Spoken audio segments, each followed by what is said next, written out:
Do you ever wonder why you're doing what you do in life?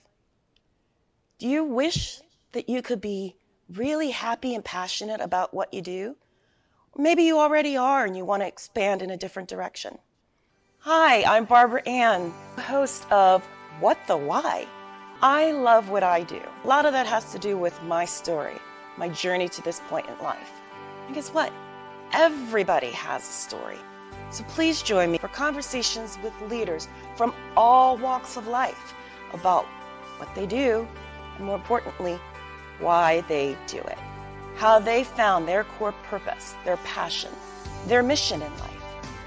And if you're looking for your own, maybe you'll get some great suggestions on how you too can find your why.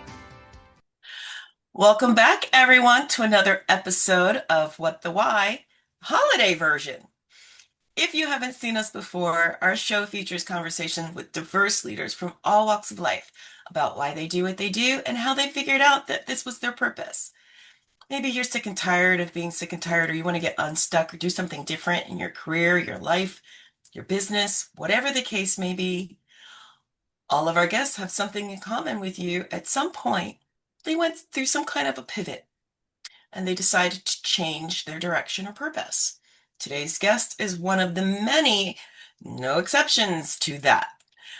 I would like to introduce you to someone that I met in a pitch session, actually. He recruited me to one of the things that he's going to be talking about right out of a pitch session when I was pitching for a client.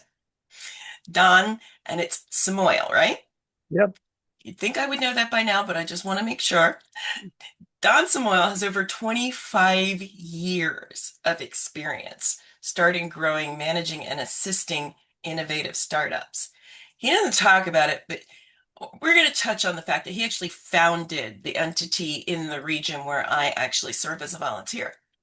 He serves on the board of directors or the advisory board of several companies ranging from software as a service, for those of you who don't know what SaaS is, now you know in case you're asked on Jeopardy, to health tech, to pet tech, to social networks. He manages the Philadelphia area chapter of the global accelerator of the Founder Institute, which when he reached out to them and asked if there was a chapter in the area, they said, yeah, you can start it.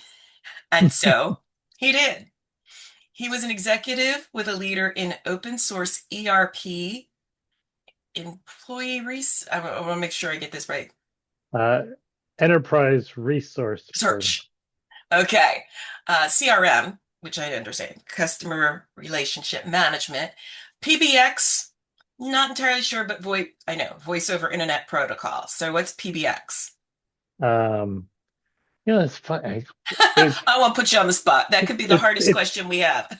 it's telephony, but what it stands for, the X I think is short for exchange. It's Mm, back in the day, right? For I don't know the demographics of the audience, right? But back in the day when you had well, I think Lily Tomlin, right, had that famous ringy dingy, whatever. She was an yeah. operator with the The headset and I yeah. had a PBX phone when I worked at a law firm. Okay, okay, I remember now.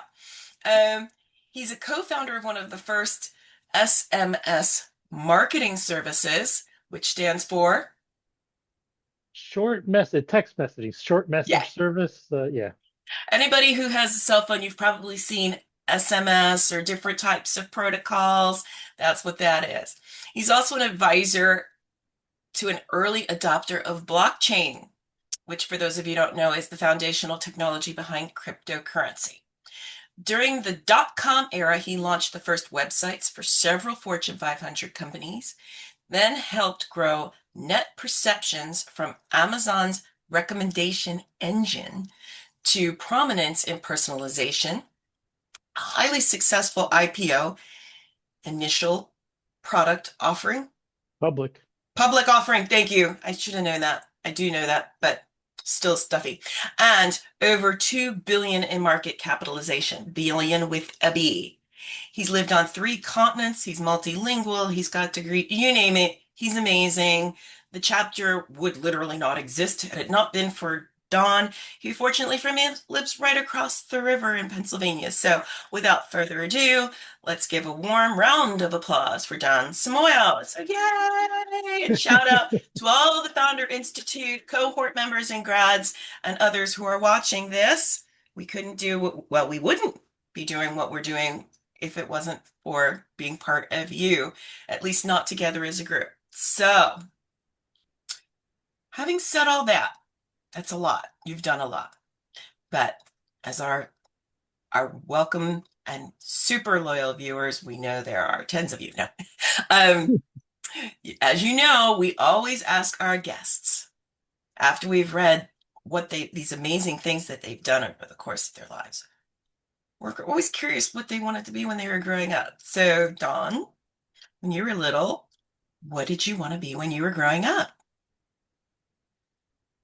Well, that's a great question. I was thinking about that, and I guess so. Some of my earliest memories, my grandfather, may he rest in peace, amazing gentleman. My family all came off the boat from Romania, um, and so my sister was actually the first person to be born in this country, and I'm the third.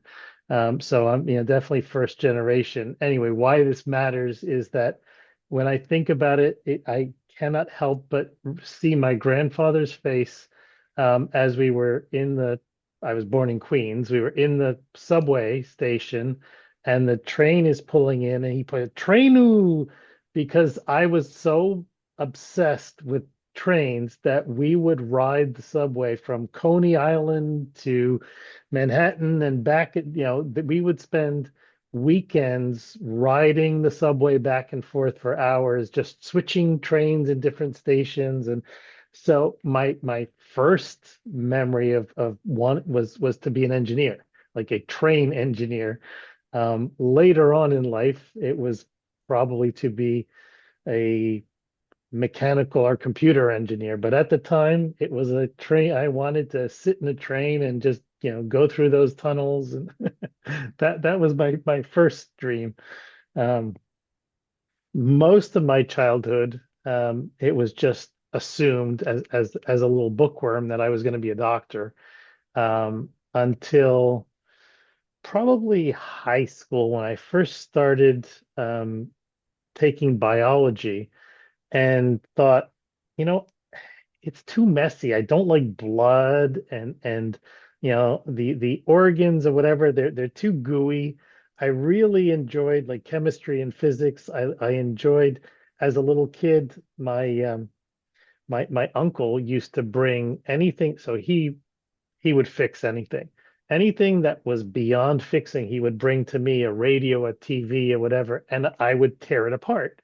At 4, 5, 7, I would just unscrew what I could and smash what I couldn't. And I wanted to see how things worked, what made them, take them apart and try. I was never able to put them back together. But it's that actual, I think, inquisitiveness and curiosity about how things worked that made me an entrepreneur from an early day back in second grade, I want to say. My sister and I, um, with a typewriter, Google it if you don't know what a typewriter is. Uh, um, we wrote stories and made puzzles and whatever, and we made a one sheet or two sheet with a typewriter and then gave it to my father to um, mimeograph or Xerox or whatever, because there was no such thing as Staples. Nobody had copiers or whatever. So he took it to work and made us copies. And then I sold them in second grade for a nickel or 10 cents or whatever it was. We were publishers, right? We made our own little magazine. So I was an entrepreneur at a very early age, and was always curious about, how could I create something that would I was, even at that age, I'll give myself credit. I was always looking to do well by doing good, right? Not just make a lot of money, but how do I add value, create entertainment or interest, or I thought, I would cure cancer or something or other, and I would make a lot of money, but, also, do something good for the world, which, tying in, I suppose, decades later, when Founder Institute, I reached out to FI, right, and said, I connected with these founders, and you have an amazing program. You do these, these founders are just, so much smarter than, than the usual founder that I encounter. And, you have a great program. Why don't you have one locally? And their answer was like, well, we do now. You're going to start one. I was like, no, no, I didn't want a You were job. you were almost voluntold. Sorry, you want it, go do it. There you go. So there you go. I figured I would do some good. Haven't done so well yet with Founders too. It's cost me more money probably than I've made with it, but that's okay. Fortunately, I'm at a place now where I'm less worried about my day to day. So I'm able to give back because look for those of your viewers, I've said it, karma is real. Give, help.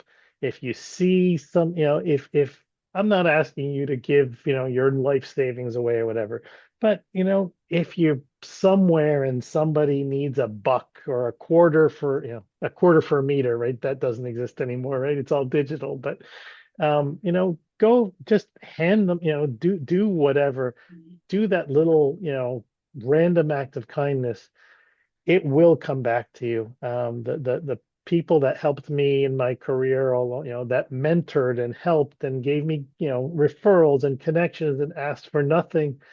Um, they helped me tremendously, and I never forgot it. So here I am, hopefully, trying to, repay those kindnesses to some, some people. And thank you, right? You jumped in and you've helped dozens of founders through Founder Institute, in addition to all the other great stuff that you do. So Well, thank you. Yeah, no, like I've actually kind of had to say no to some things I really, really love, but this is one that I'm sticking with because I really do believe in the mission. A lot of people don't realize how everybody thinks it's a great idea, but entrepreneurship is not an easy road. It's not for the faint of heart. It's not for people who aren't good at self-motivation or external or need external validation.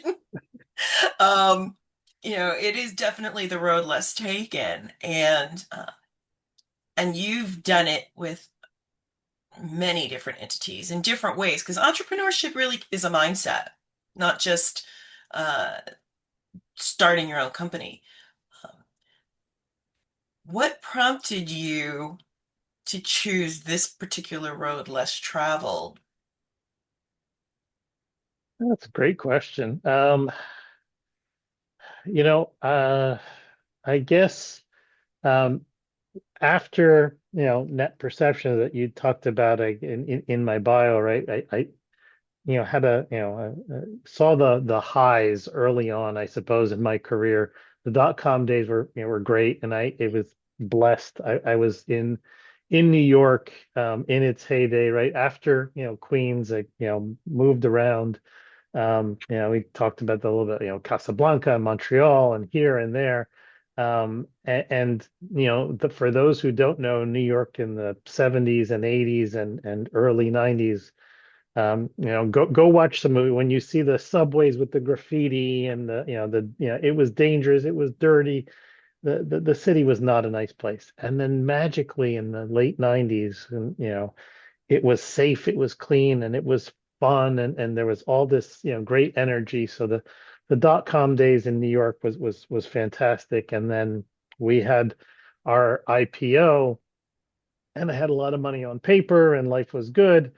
And then I guess the when the dot-com collapsed, I hadn't sold any stock, so I lost most of my paper riches, and learned a good lesson, I guess, right? Expensive lesson, but I learned.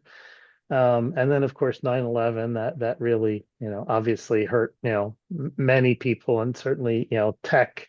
It was a double whammy, right? Because we had, the dot-com collapse took down most technology at the time, and then specifically in that area. But um, so I invented.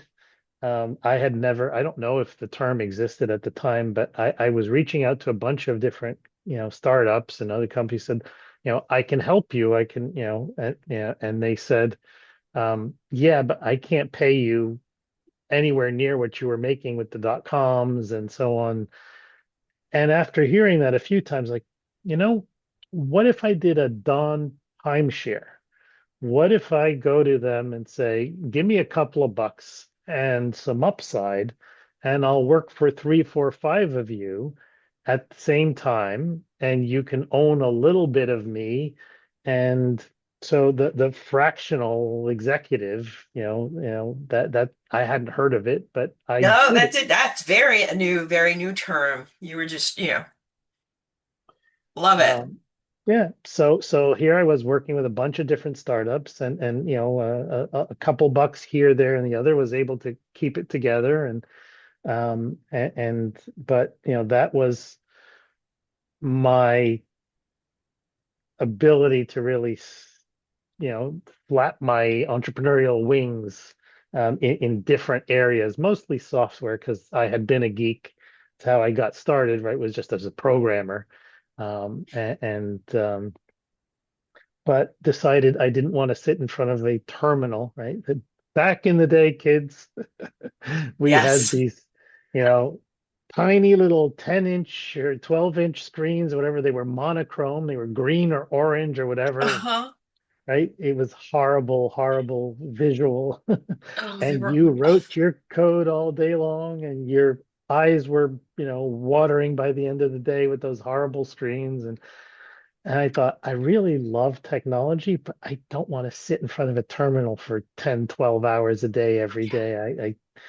I and I had the ability to um, talk to the business people while understanding the tech. So as a translator between the geek and the corporate, I was able to to help some of these technology companies succeed. And that's kind of how I backed into entrepreneurship, and then started to, again, be a fractional executive, and then an advisor to some companies, and occasionally would get recruited by one or to be a founder or a co-founder or so on, and I'd focus on that one, and then we'd have an exit or a flop, right? To your point about, so one of the things you've probably heard me say that with entrepreneurship is, um, people will often say,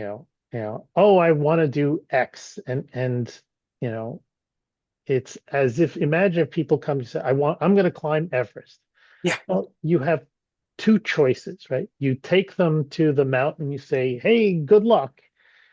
If they have no food, no training, no whatever, you're basically sending them to go die halfway up the mountain, right? Yeah. That's not a kindness. The kindness in Founder Institute and other good programs, and other, mentorship and so on, is tough love, right?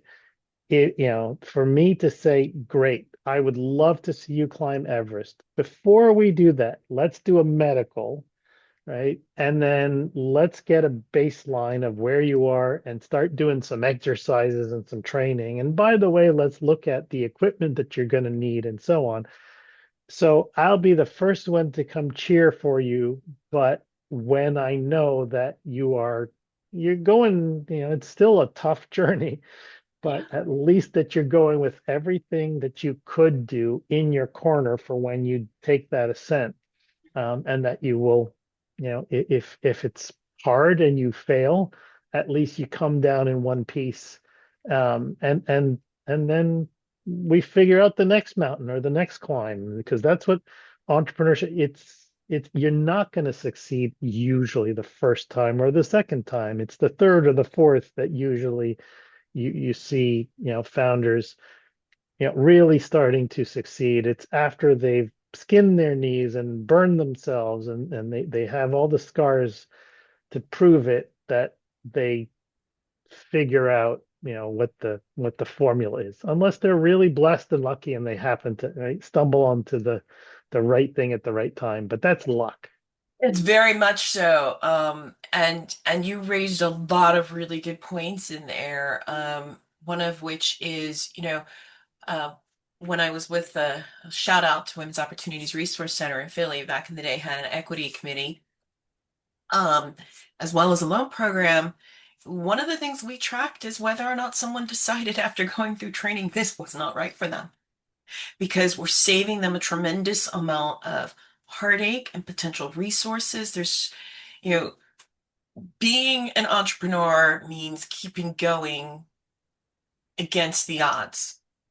But there are times where those odds truly are insurmountable, and it's time to step back, pivot, change direction, or really seriously check with yourself as to whether or not this is the path you want to go. Um, and we've heard it from people who've gone through recent cohorts. I won't say her name, but she was talking about how she treats it like kind of like having a baby. She loves it, but there are those days when it's sick, when it vomits on her, when it cries at night. She didn't realize she signed up for something 24/7, but that, she still loves it and can't imagine doing anything else. And, part of being an entrepreneur is, as my son will tell you, there's many, many times he slept in his company's office. I don't recommend it, but it just happens sometimes, the industry that he's in. And so, you have to be able to still love it and motivate yourself to do it, even when you don't necessarily like it that much. Or when you're sick and you have lots and lots of clients that are counting on you. Well, but see, that's, again, cliches are cliches for a reason, right? Most of the time, it's when the going gets tough, the tough get going, right? I remember distinctly, 2 years ago or whatever, you had signed up to present, for Founder Institute, and you were not feeling well at all. I think you had a fever and so on, and but you showed up and you said, like, I'm going to try to tough it through. By the way, I thought you were fantastic. I think your pushers have just made you even more inspired or whatever. Um, but that's where you see the measure of, because it is a challenge. And to your point, you just reminded me again back, um, yeah, maybe .com days or whatever. I met a young man. I think he was from, the one of the Russian republics or so on. Um, and he was, showing me, his interconnections in some, um, uh, building in Manhattan where he had, he was one of the pioneers of DSL, right? Oh. Right, because most of us were on dial-up, and it was Mhm. really, really slow. And he was like, DSL is the future, right? Before the phone companies, it was the earliest kind of broadband for those that don't know or don't remember. And he was showing me, and he had, I don't know, 100 square feet, maybe 200 square feet, right? Whatever, with all of his interconnections. And he wanted to show me something and opened the door to, looked like I think it was a closet, or whatever. And there was a pillow and a, blanket and mattress or whatever, like folded up. And he quickly shut it. He was all embarrassed. And I didn't, I pretended I hadn't seen anything and so on. But, you know, and this is where, for what it's worth, those of us that understand and appreciate, I gained more respect for him. This is an entrepreneur who only had X dollars in his pocket. He had invested all of it in the technology and 100, 200 square feet for that office. And at night, he pulled that thing out and slept next to his servers. And, you know, I'm sure that if it wasn't that company, that the next one or the next one, that he succeeded, because those people that, do everything for that baby when it cries at night, you don't have to love it, right? You don't have to be happy that it's sick or it cries or whatever, but you just got to do. And that's the thing, ideally with a smile or with some result. But hey, if you've got to, cry about it or yell, scream or whatever, ideally not at your co-founder, right? Because we've seen that too many companies fall apart because the stress, right? It's very much like a marriage. And for those of you that are considering working with family, friends, so on, again, it's not a bad in the right context. I would love to work with my wife. I think we would be really good at it, but I have seen too many relationships where people were great friends and so on, and after 12-hour days or just not being able to agree. Do we go left or right or so on? Um, yeah, I've seen ugly founder divorces. So Yep. beware. Yeah, actually, the first company, uh, true fact, the first company that my husband and I and a partner who was actually in our wedding helped start, the only reason we didn't go completely under is because I held majority ownership, because that took a very dark, sharp turn off the road when he had some legal issues. Hmm. And and we were on the hook for everything. And it had a really great run. Um, but wow, yeah.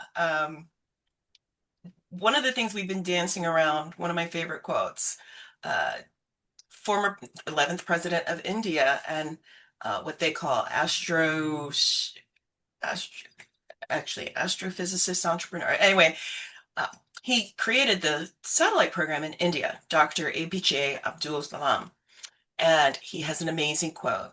And there is no such thing as fail because fail is first attempt in learning. Hmm. And so, talk about a learning experience. You talked about the bruised knees and the falling off and things like that. Yeah. I mean, there are people, to your point, that have gone through extensive training and still don't make it to the summit. What are some of the lessons that, as we start to wind down, that you've seen and or learned yourself that you can impart to all of the people out there who especially are considering, the Founder Institute or other programs, um, or I used to love those Monday morning calls of the Small Business Administration where somebody said, "Oh, everybody loved my cookies. I want to open a bakery." It's like, have you ever worked in a bakery? Do you know what it takes to run a bakery? You might want to go try doing some Saturday weekends or something part-time so you understand what it means to even operate a bakery or sell an app or whatever the relevant industry is. So what are some of the things that you've seen and or lessons that you've learned along the way? Well, yeah, I mean that's a great example, definitely. Um, that um, just because you enjoy something, um, you know, and it's tough because well, you do what you love and you'll never work a day in your life. Well, that there is some truth to that. I would not recommend that you try to start something, in an industry or whatever that you hate, right? If you Yeah. don't like to bake, then you're starting off on the wrong foot if you say, I'm going to open a bakery, right? For those that have seen the show Faulty Towers, um, right? All John right. Cleese. Um, Just dated myself, but right? But that's John Cleese as the innkeeper. I mean, he was brilliant. I mean, he was a man who didn't like people and didn't want. I mean, just did not like anything to do with running an inn. And there he was trying to run an inn. So, but so definitely. But yes, definitely. You know, figure out, go try it. See what it is to do this for a living. No question. Check your ego at the door. I if I had just listened or been open to looking. I mean, again, it found founders who didn't exist, the first few times. I wish it had. I don't even know though that I would have. Again, I was arrogant, young buck. So I don't know if I was. I don't need this. I can figure it out myself, right? That was my attitude, and that was a bad attitude because if I had listened to, the the gray beards that I laughed at that I now resemble, right? They would have imparted some wisdom, and you could take it or leave it, right? I never that I can recall have ever said to any of the founders, you should have listened to me or whatever. Like, hey, free advice may be worth what you paid for it, right? But listen to it, weigh it. I think that, this is my opinion. Take it for what it's worth, weigh it, ask other people, and so on, and then you make up your own mind. But at least you've gotten my perspective on it, because there is an endless stream aside from my own mistakes, but um, don't try to predict. And for those who, I'll save you a lot of money, for day trading or stocks or whatever. Do not think you can outsmart the market or the world or whatever. Maybe there's a once it's here and there, but you know the wisdom of crowds and so on, right? It definitely comes to play. So I remember when you know I mean again, and Yahoo screwed up. If you had asked me to invest in Google, it was a Yahoo owned search, right? And Yep.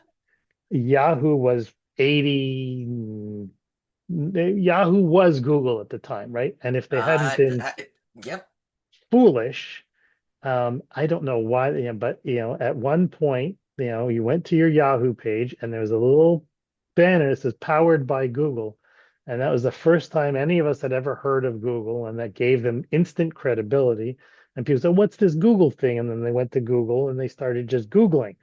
But if it hadn't been for Yahoo's arrogance, that nobody will leave us and go to this Google. There wouldn't have been a Google.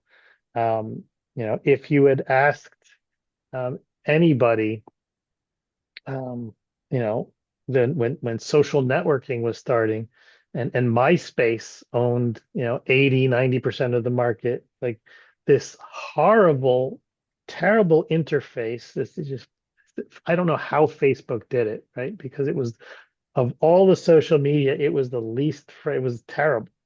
Yeah. um It was definitely the VHS versus beta, and yet it survived. right. For anybody who doesn't remember, those were actual cartridges that you stuck into a machine to watch videos. Pre-streaming, pre-DVD. So you know do not do not just don't assume, test. And once you decide that you want to do something, test, test, test, test. Because again, to the Airbnb pitch deck, right, is held up as one of the best ever, blah blah blah. They did get funded, and we know that they've been successful. And I remember the first time I looked at the deck, I thought, okay, what is so great about it and so special? And I was going through, I was like, yeah, okay, it's a nice slide deck. I still do not understand because, from I was again not the right demographic. I was at this point already, old enough and successful enough that I could afford a hotel room if I wanted to go somewhere and so Yeah. on. And then you get to the slide 7 or 8 or 9, which, nowadays they don't bury the lead, right? At the time, people had more patience, but now I would say make sure that in the first minute you grab your audience, you give them the really hot, because we live in a world of 10-second attention span. They won't follow you to slide number 9 if you haven't really captured them. But I got to that slide and said, there are 20,000 couch surfing listings per month on Craigslist. And that's our audience. And I looked at it and said, OMG, here I am, again, child of immigrants that if Airbnb had existed at the time, we probably would have used it because we could not afford, right, it was, cheap motels or whatever, 20 in a room, right? You did what you had to do. That equivalent now is um, but I was blessed, right? I was no longer that, in that situation. But if you had to go to a wedding for a friend or family and so on, right? And you could only afford a cheap seat on a bus, a train, or whatever to get there, and then you're like, I've got money to get myself there. $10 for a really bad gift, but something, and that's it. Then it's couch surfing or sleeping in the airport, right? So it's Airbnb was your saving grace. If I could get something that was decent and manageable for $20 or $30 or $50 or whatever, that was, it was a godsend. And conversely, if needed to make a couple of bucks here and there, the people that were willing to give up their couch or their spare room or whatever, it's because that $20, was the difference between paying the rent that month or not. So, When you think about it, I mean, I remember the Atlanta Olympics, people were offering to rent out their houses. I mean, so we're there. And so as we wrap up, a lot of the important lessons you pointed out is get curious, uh, be willing to listen and learn and understand, not respond or react. Uh, have a North Star that guides you. Be willing to pivot, recognizing that falling down is an opportunity to learn how to get back up because we didn't come out walking and running. We came out crawling our way forward. Before we did any of that, we kind of just rolled. And then we were carried. So, a lot of really, really great um, suggestions, lessons learned for those who are even slightly thinking about entrepreneurship. Because for many, as we move forward in this world, that really is the driving force behind job creation in the United States, as well as in other parts of the world. It's really the entrepreneurs and the small businesses that are doing it. So that said, Bill's contact information and information about the Founder Institute and the chapter that we are part of in general will be available in the comments. But what's the easiest way for people to connect with you? And I said Bill, but I uh, meant Don. Bill is Don's partner, by the way, in crime in running the chapter. Don's the first person I met, so it's really even funny because I have a tendency to just Don everything. So it's interesting that Bill came out of my mouth. Hi, Bill. Um, shout out to Bill. Shout out to the other, to Daria. And now, see, now if I start naming people and Peter and all the other amazing people who really do volunteer their time to work with the founders that are going through the program. But Don, what's the easiest way to reach you? so they can find out about our chapter and our program at founderkeystone.com. They can find me on LinkedIn. I am one of the few Samoils, Sam Oil, in the world, and certainly Don Samoil, I think is unique. I don't think there's another one out there. Yeah, that's certainly always happy to anybody who's looking to do some entrepreneurship, happy to give you a little bit of time. Unfortunately, I don't have, that much, but I will give anybody pro bono my ear for a little while to help you, find your way, point you in the right direction, connect you with some people. Yeah, so LinkedIn or the website is probably the best avenues. Awesome. I'll also quickly mention that the fall winter cohort is actually winding down already, which just blows my mind. So pretty soon, there cohorts around the world operate on different schedules, but I know we'll be recruiting for our spring summer cohort, and we've had people from outside the area because based on their time zones and their schedules, sometimes their nighttime is the only time that they can do this, and so they choose us and vice versa. So we've had people in the Philadelphia, Princeton, and Pittsburgh cohorts from all over the world because that's when they're available to work on their business. So um, please check us out. And thank you, Don, for your time. We've been trying to make this happen for a while, so I'm really glad we finally got to do it. And I didn't cough my way through it. So, yay! And for all of you who are watching, thank you so much. You have so many viewing and listening choices these days. So whether you're on Spotify or RSS feed or YouTube or our websites, wherever you're accessing us, thank you so much for choosing to spend your time with you. And please, if you find our information useful, please share and tell another friend who can benefit from this information. And of course, as always, for all of you who've been with us since the beginning and those who are just now joining us as part of our viewership and listenership, whether you're looking to make changes in your life, no matter how big or small, tune in again for more interesting, illuminating, enlightening, and very authentic and honest conversations with guests like Don, who decided that he was going to follow his purpose and step outside of his comfort zone with an entrepreneurial mindset to find his purpose and to live it.